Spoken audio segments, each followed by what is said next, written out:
Welcome to the Be the Light Crown Edition podcast. I'm Hanna Fray, your host and pageant queen extraordinaire. Fun fact, while most people are resistant to change, I'm excited by it. So this podcast is designed to allow me to be the light for others.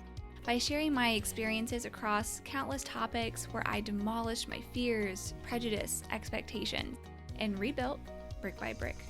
My hope is I can encourage you to seek knowledge, implement change, and above all, trust in God. So let's get to it. It's time for some you time.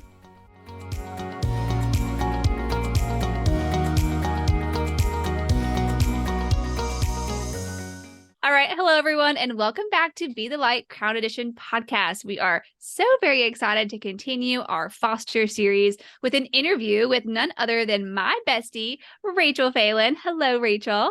Hello, hello. We are so excited to have you here. Other than obviously, we needed you on the podcast at some point.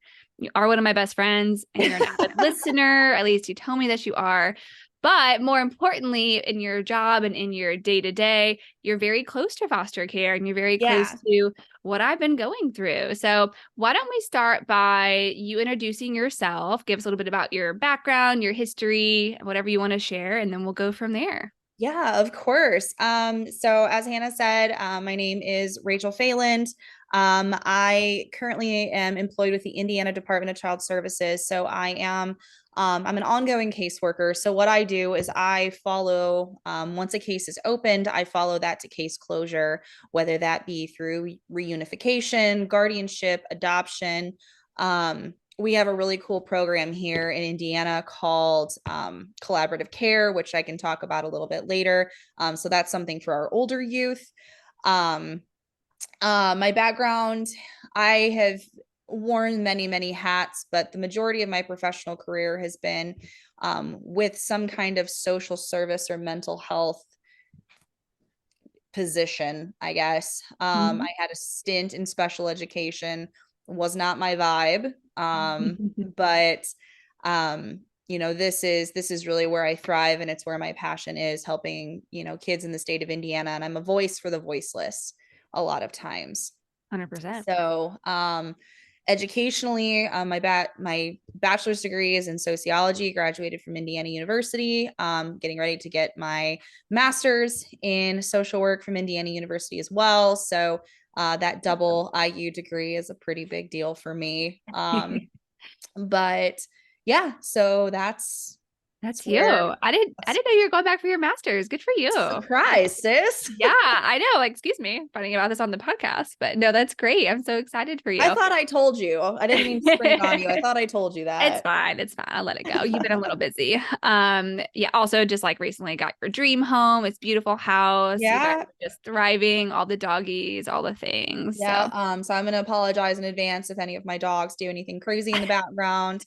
While we're recording, I do have 4 dogs. One of them is only about 9 months old, so he's a little chaotic. Well, you mentioned a lot about Indiana, and I know a lot of my listeners know that obviously I live in Northwest Indiana and that's where we met, but I feel like I always share background about my guests and how we've met because I just have the weirdest connection stories with people. So why don't you tell people how did we meet? How did we become the best friends?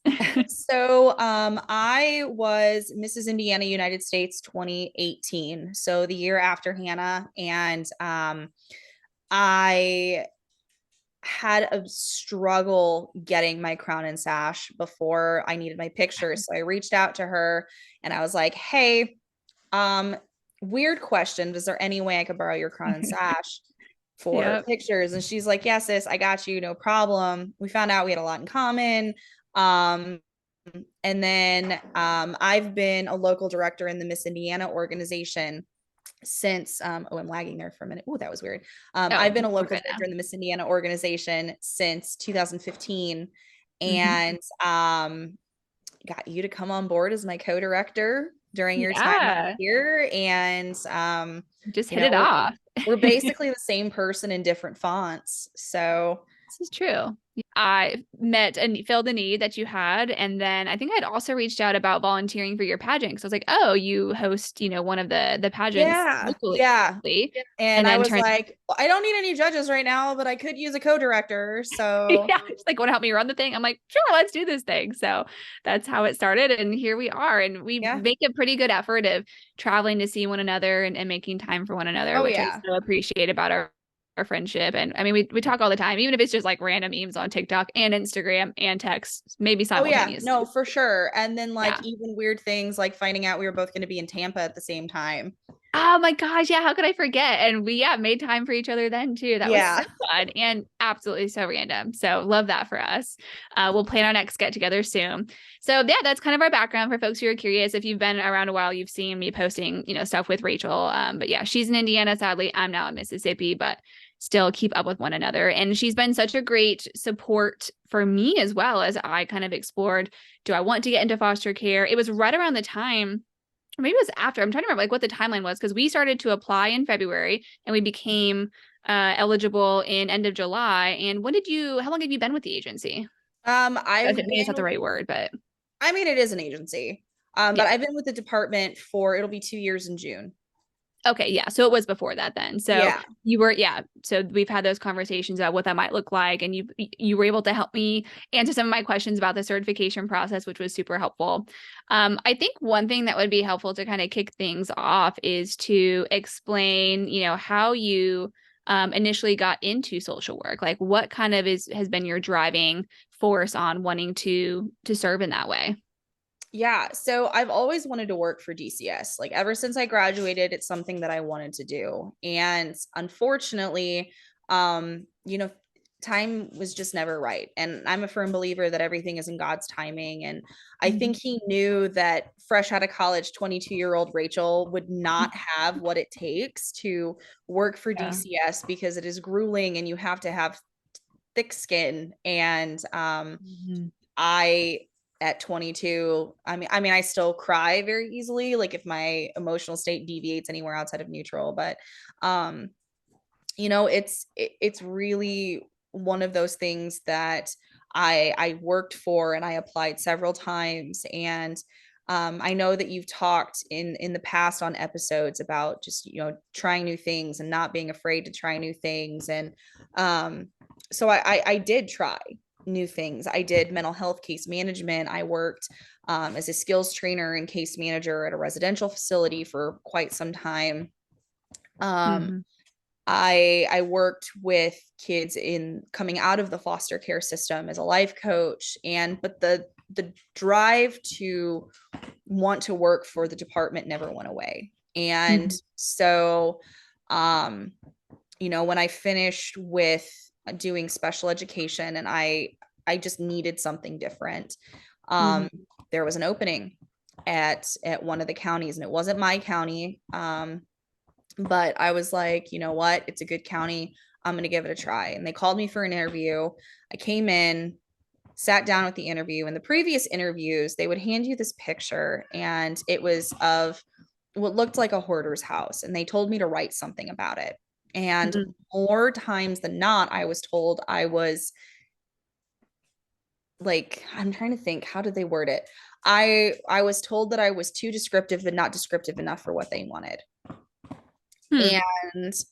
And interview was my strongest part of pageantry. So I always felt like I Yeah. nailed these interviews, then I was getting rejected. I was rejected 7 times Yeah. by counties that typically don't reject anybody. So I was like, wow, okay, rude. Um, Right.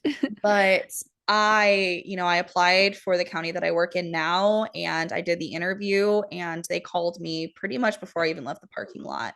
Hmm. So I had to wait a while because you have to do background checks, you have to do fingerprints, you have to do drug screens and things like that, just to make sure that you're not a serial killer drug addict to work for the Fair. department. And Right. once I got that done, I started the training process, and it was something that just instantly clicked with me. So I had friends that grew up in the foster care system or with DCS involvement, and it's something that I wanted to be a voice for those that couldn't speak for themselves. Yeah. So I love that about your story about how I know how persistent you are and I know how good of an interviewer you are. So it's just definitely a testament to God's timing. And I've heard you share, some stories, of course, as much as you can share, and it's just hard to hear. And so that's yeah, kind of leads me to my next question about, what is the biggest challenge about working for DCS? it's Mattis. Stop. They think it's dinner time, but it's not.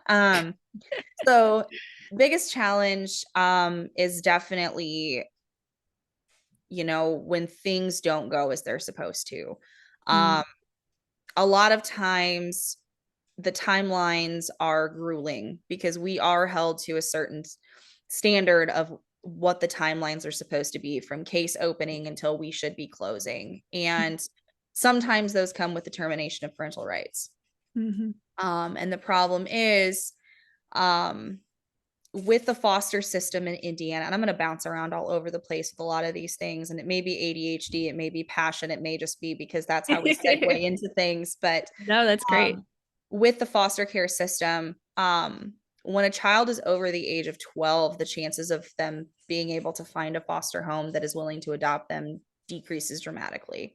Mm, And even placing a kid that is 15, 16, 17 years old, it's nearly impossible. So a lot of those kids end up in group homes.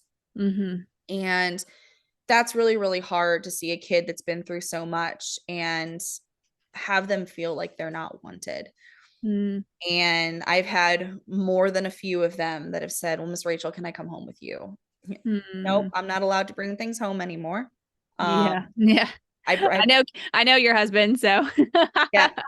And and I told them, we are also in the process of being licensed, but that in itself is very, very difficult because I cannot be licensed in the region where I work. So I have to find elsewhere within the state within a reasonable distance with workers that I would trust to be a licensing worker for us to finish that process. So and I tell kids all the time, I'm like, well, I can't take kids from the county where I work, or even the surrounding counties. So, but we're gonna do what we can to find you somewhere to go. So just the yeah. permanency aspect can be really, really difficult. Just making sure that these kids are going to be cared for the rest of their lives, whether that's with a relative, whether that's with an adoptive parent, whether that's Mhm. back with their parents. Um, Yeah. it's there are a lot of hard times. There's a lot of heartbreak, but there's also a lot of triumph. And I try to cling on to the good more than the bad on the days when the bad gets to be really bad. Yeah. Gosh. I can only imagine. That's hard to hear that the age, I can understand it because, kind of going through my own emotions of because we're only licensed for 0 to 5, right? And so we had to make those calls for our home mostly based off of like the current age of kids in our home, right? Like I didn't want to bring in like a 12-year-old and have a 4-year-old. I'm like, oh, I don't really know. I don't Yeah. have a parent. I don't know how to parent pass for. And so, um, but yeah, that's hard to hear because it's for those kids, they can't understand, those decisions.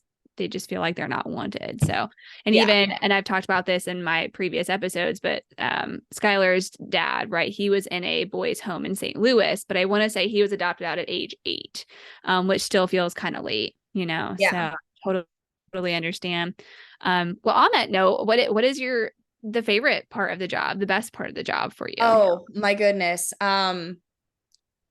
Case closure. I love Yeah. reunifications. I love when we've got kids at home on trial home visit and everybody agrees that we're done and I am able to show up and say, "Hey, I need you to sign this discharge plan. We're going to get that wardship termination and your kids are home with you and we're out of there."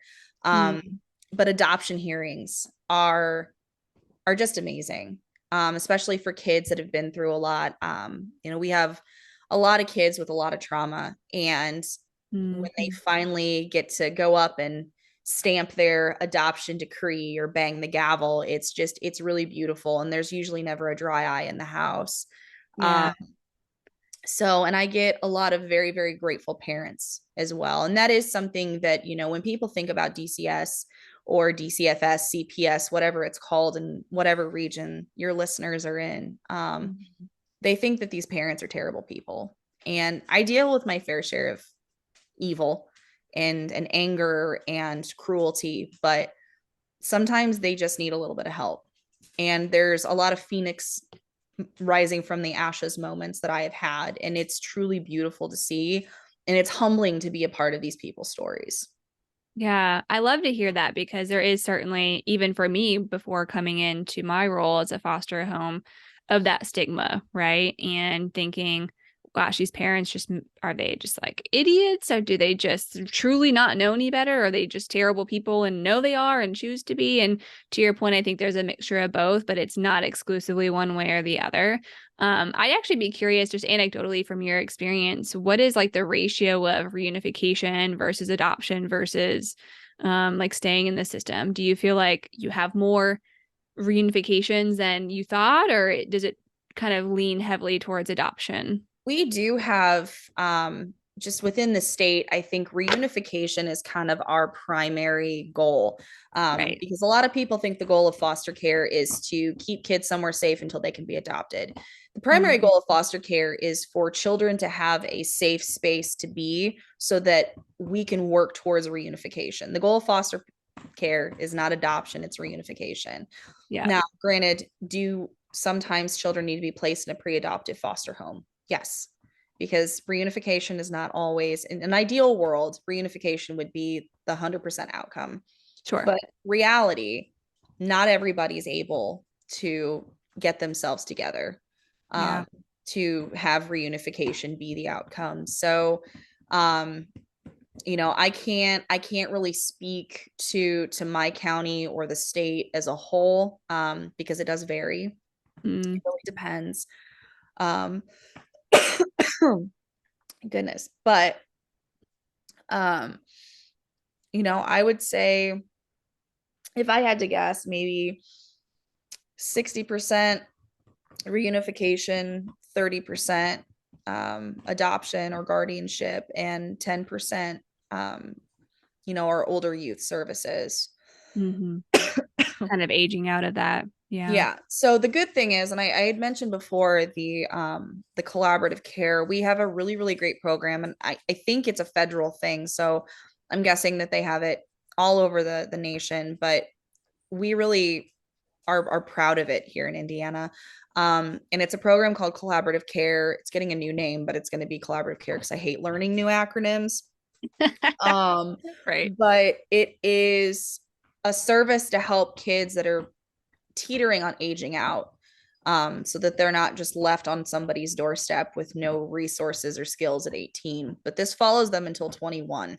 It's a completely voluntary program. They help with things like trade schools, getting your GED or credit recovery, completing the FAFSA, college applications, housing, budgeting, pretty much anything. They help these kids become adults. Hmm. And That's there's a lot of awesome. success within the collaborative care program. Kids can be married. If they get married at the age of 19, 20, they can still be part of collaborative care, which is something I just found out. Oh, Um, they can have children. People think that, oh, a baby has a baby. When a child has a baby in foster care, it doesn't automatically mean that that child's going to become a ward of the state. right. So collaborative care is something that helps these kids go from lost, broken kids to successful adults. And I think that's one of the best things about our programs here. Yeah, that's awesome. Well, we have listenership and viewership in I think almost 38 states at this point. So like hopefully, yeah, hopefully there are more states out there who have a similar program because to your point, you have to be taught how to be an adult. Like your brain doesn't just magically I'm like still learn learning. things.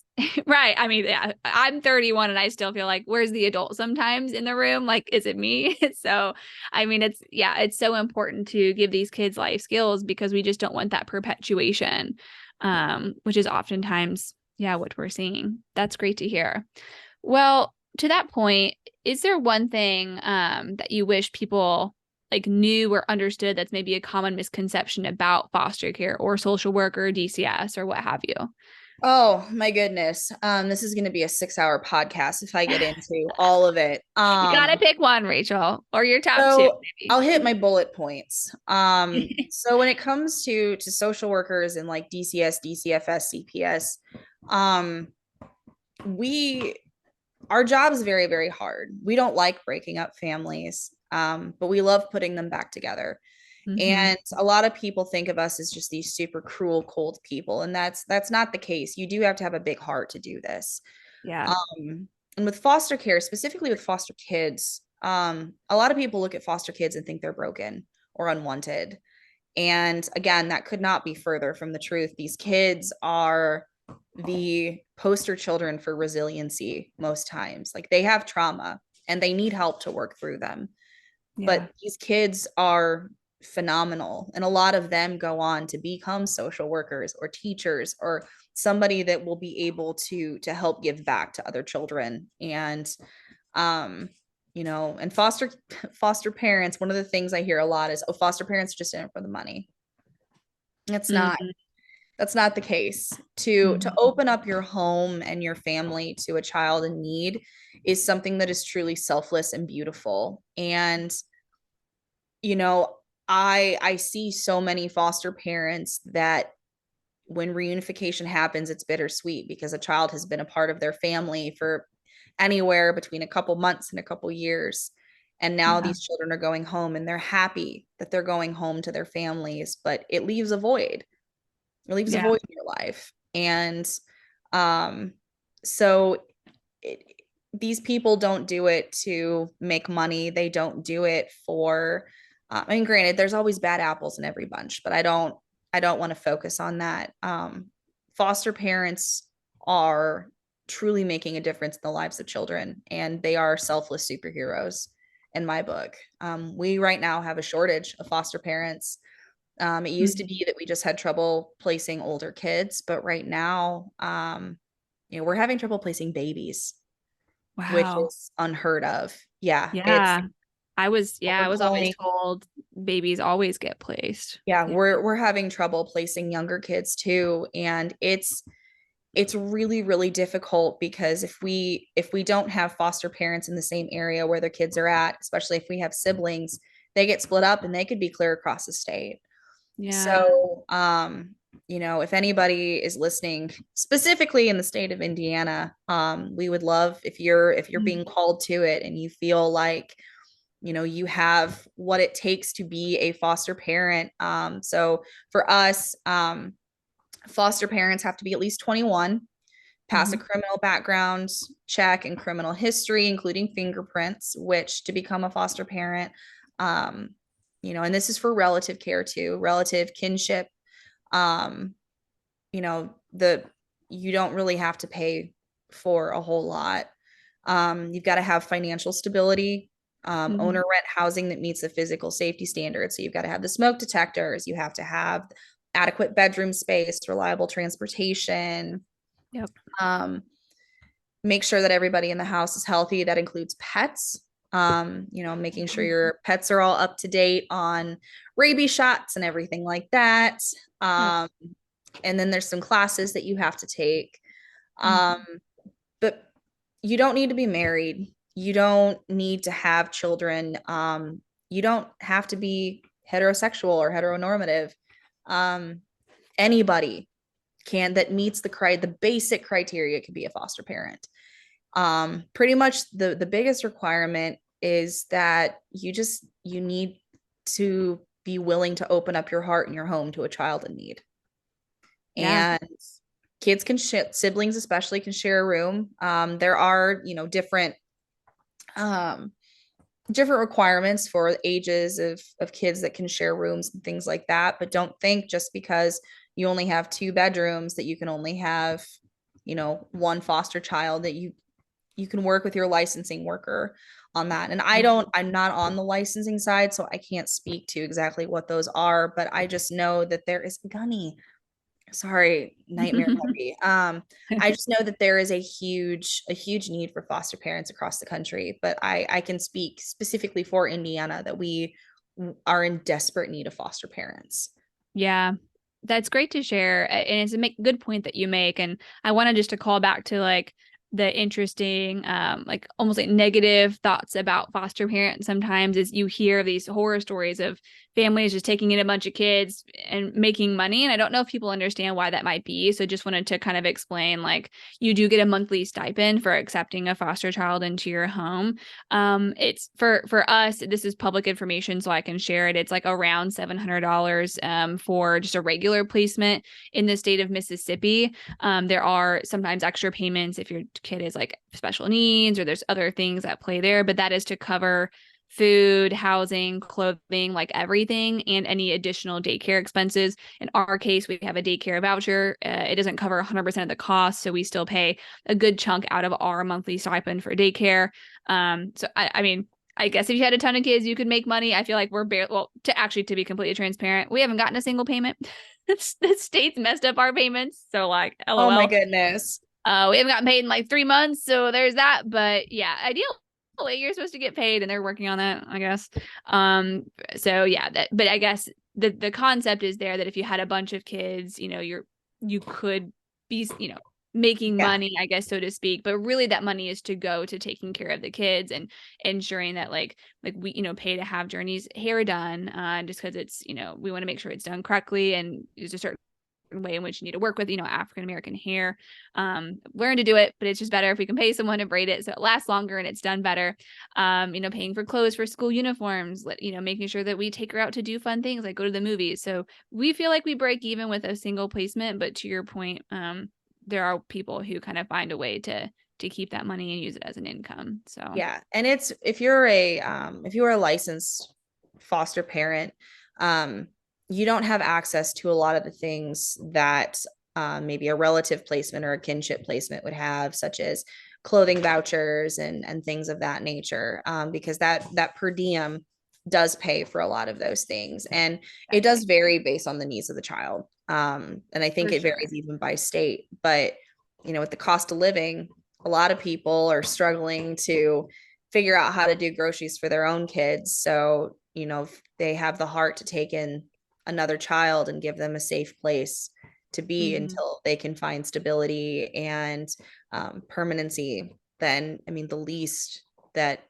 people can expect is that there's a little something to help them out with that. Yeah. Um, I think there's yeah, nothing wrong with that. Yeah, it it's all it's not an balances out in the end. astronomical amount. Like, nobody is becoming the next like Elon Musk by being a foster parent or anything like that. Absolutely Which is not. another misconception. They're like, oh, foster parents, like you're getting paid the big bucks. Not quite. No, like I said, we pretty well, we're in the hole right now. One of these days when we get paid, we'll break even. Awesome. Yeah, this wanted to kind of cover that, which is helpful. So I feel like we've already covered a question I wanted to ask you about, like, how can people make a difference? Like, obviously the call to action is like become a foster parent, but if that's not something you can do, even in my podcast, if I would go back and listen to that, because it talks through ways that you can support folks who are foster parents, or other ways that you can kind of get involved if that's not your immediate call to action.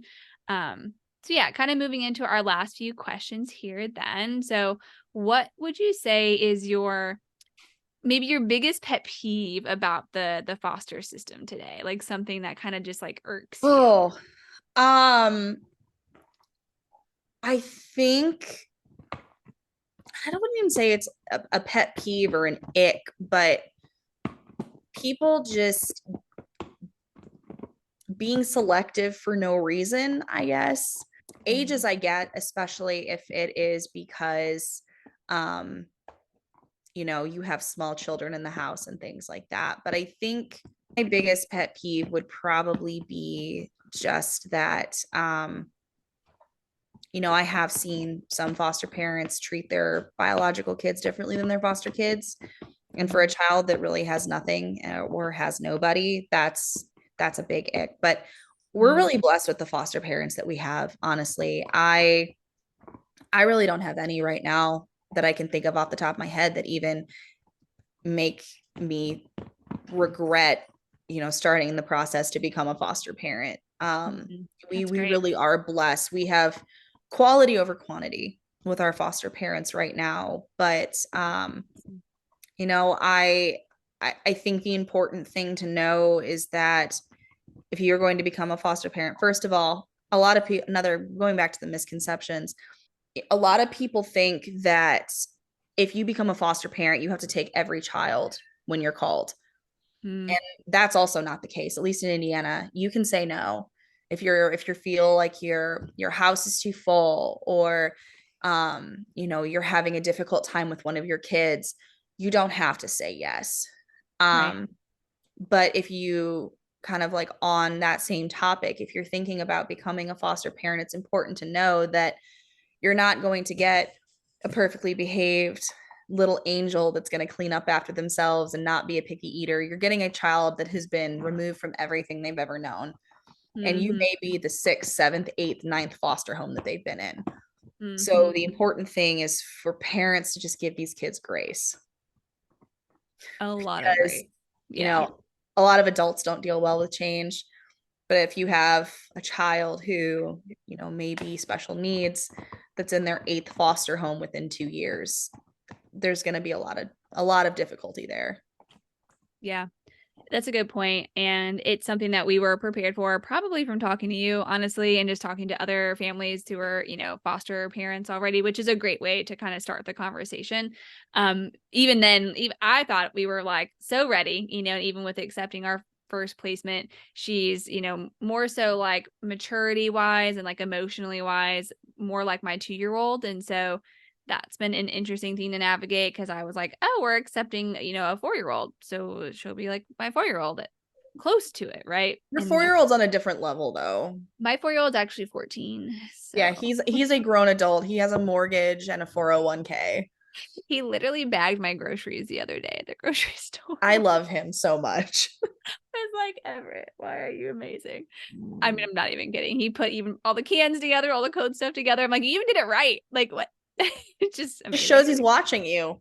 Yeah. So anyway, yeah, that's it. That's a great call out. Well, just to kind of wrap up, how can folks start to think about getting involved with youth? I know it's obviously different per state, but in Indiana, maybe talk through what that process looks like. I mean, I think it's very, very similar for every state. Definitely just hit the old Google and show or type in rather. My brain's fried. I had court today. Whew. Um, but just search for your state DCS, CPS, DCFS. There's 1,000 acronyms. So true. But search for that, and even going a bit further and just searching specifically for how to become a foster parent. Right. If you can't become a foster parent, another good way to become involved with youth as a volunteer is a CASA, or court appointed special advocate.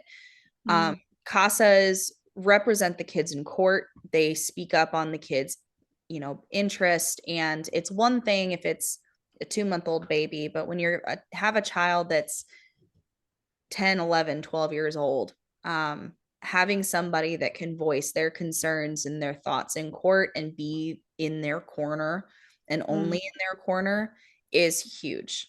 The wow. CASAs are the child's voice in the courtroom, and their main focus is what is in the best interest of that child. So, CASA is a nationwide program. All you have to do is search for your local CASA and see about becoming a volunteer. I'm not really sure about the requirements as far as volunteer hours, but I've had CASA volunteers who have been teachers, nurses, therapists. I mean, just about everybody, stay-at-home moms. So there's a lot of opportunities for people when it comes to helping with youth. So those are the two big ones. If you can't be a foster parent, think about maybe being a CASA. I had Um, never heard of that before. So thanks so yeah, much for sharing. yeah, it's a really great program. I'm really close with our CASA director in my county, and she's always searching for volunteers. And I think to be a CASA, you only have to be 18. Mm, So, people can become awesome. a CASA while they're in college or things like that. Um, Yeah. and the only requirements are really, showing up to the child and family team meetings and speaking on the behalf of the child, checking progress, and following along with the case, and just making sure that you are doing what is in the best interest of that child. Yeah. Awesome. Well, we'll try to link some resources in the show notes as usual. There's also resources that I linked in the last podcast, specifically for the state of Mississippi. I almost just said Indiana. See what you did to me? I'm like forgetting where I'm at. Mississippi and Indiana and all the places. I mean, like I said, we truly have listeners all over the states and even in lots of other countries. And this series in particular has already spurred so many wonderful conversations around how do I get involved or what does it look like? It even spurred a Slack channel at my company where we've got folks who are joining, just want to be like a fly on the wall and kind of see what it looks like. So we're definitely changing hearts and minds. And Rachel, we so appreciate everything that you do for Oh, the kids in thank Indiana. you. You are such a light, and I'm so thankful that they have you. I know that you just really make a difference in those kids' lives. So I Well, personally have experienced your big heart. So I definitely try to. And if anybody has any questions too, I'm super active on social media. 90% of the time it's like sharing pictures of my dogs and memes, but I am active on social media and I'm an open book because there are a lot of things that I can't really talk about on a public forum, but can be said in private conversation. Not any, nitty gritty details or anything like that, but just yeah. more kind of in depth about what to expect. If you're thinking about working in the child welfare field, if you're thinking about becoming a foster parent, if you are thinking of becoming a CASA, or if you, want to know what to do in instances where you suspect child abuse or neglect. That's a great Because call that's one out. thing that a lot of people do talk about, and a lot of questions that people have. They're scared to report because Mm-hmm. they think that um, they'll get in trouble if there's not something there. And truthfully, the only time that there can be any kind of repercussions are if you are making a false report purely out of malice. If you Right. truly do think that something is wrong with a child, if you see something, say something. Mm-hmm. Because, if you want to prevent a child from ending up in the foster care system, early intervention is key. So the first time you see something that may prevent a family from being torn apart. Yeah, I love that. Let's be sure to include resources for reporting as well, because that's another side to it that I think I wasn't even thinking about. It's obviously crossed my mind, with going to daycare and, we hear about things that happen there, but yeah, such a good call out. Well, Rachel, we loved having you, and it was just, Thank you a so matter of much. time to have you on the podcast. So thank you all so much for listening. We hope this was encouraging and inspiring and just overall a blessing to, mental health for these kids and for us. And hopefully we can make some positive changes in our kids' lives and future foster kids' lives. And we'll kind of close with that. So thanks for listening, and we'll catch you next time.